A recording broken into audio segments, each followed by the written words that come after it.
Assalamualaikum dan salam sejahtera. Saya Putri Izara Elisa. Dan saya Marsha Nur Izara. Kami dari TV PSS SK Alma. Hari ini kami berada di bilik war room.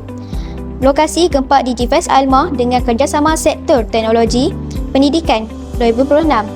Kolokium, showcase jalinan dan jaringan pintar. Program ini menghimpunkan 20 guru besar dari daerah seberang Perai Tengah untuk berkongsi idea, pengalaman serta inovasi dalam pendidikan, khususnya berkaitan penggunaan teknologi dan pembelajaran digital.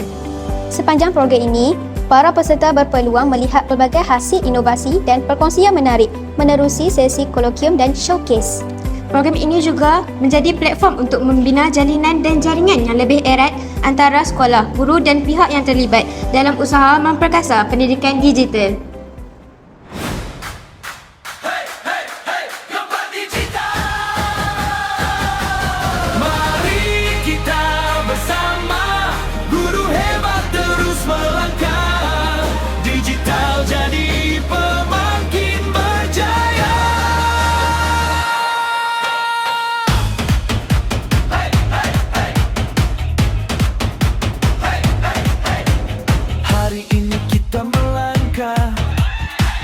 Semangat yang membara, teknologi jadi teman kita, mencipta profesi luar biasa. Dari kelas ke dunia maya, ide baru kita cipta. Belajar, kongsi, terus mencuba. Guru digital penuh inovasi. Jangan takut, jangan ragu, kita belajar sesuatu yang baru. Cipta, kongsi bersama, masa depan di tangan kita. Bersama kami sekarang ialah Puan Azma, peserta NPQEL. Terima kasih kerana sudi bersama TV PSS SK Alma. Boleh Puan kongsikan sedikit tentang objektif utama program gempa DigiFest Alma USTP 2026 ini? Terlebih dahulu, saya mengucapkan terima kasih TVPSS kerana sudi menerima nama. Objektif untuk program DigiFest ini adalah yang pertamanya untuk mengembangkan bakat guru-guru SK Alma serta murid-murid dalam peringkat daerah di mana proses itu dikongsi bersama dengan GB-GB di peringkat daerah.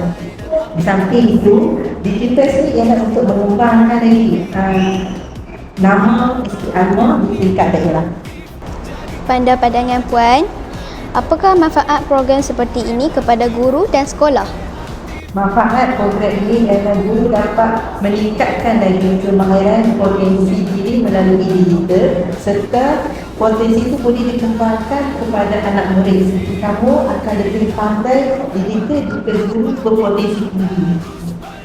Akhir sekali, apakah harapan Puan terhadap program seperti ini pada masa akan datang?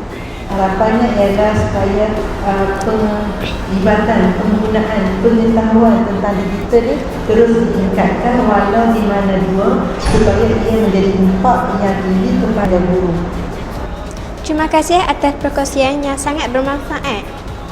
Secara keseluruhannya, gempa DigiFest Alma dengan kerjasama Sektor Teknologi Pendidikan 2026 bukan sahaja menjadi ruang untuk mempamerkan inovasi, malah turut membuka peluang kepada warga pendidik untuk berkongsi ilmu, membina jaringan dan mendapatkan inspirasi baharu.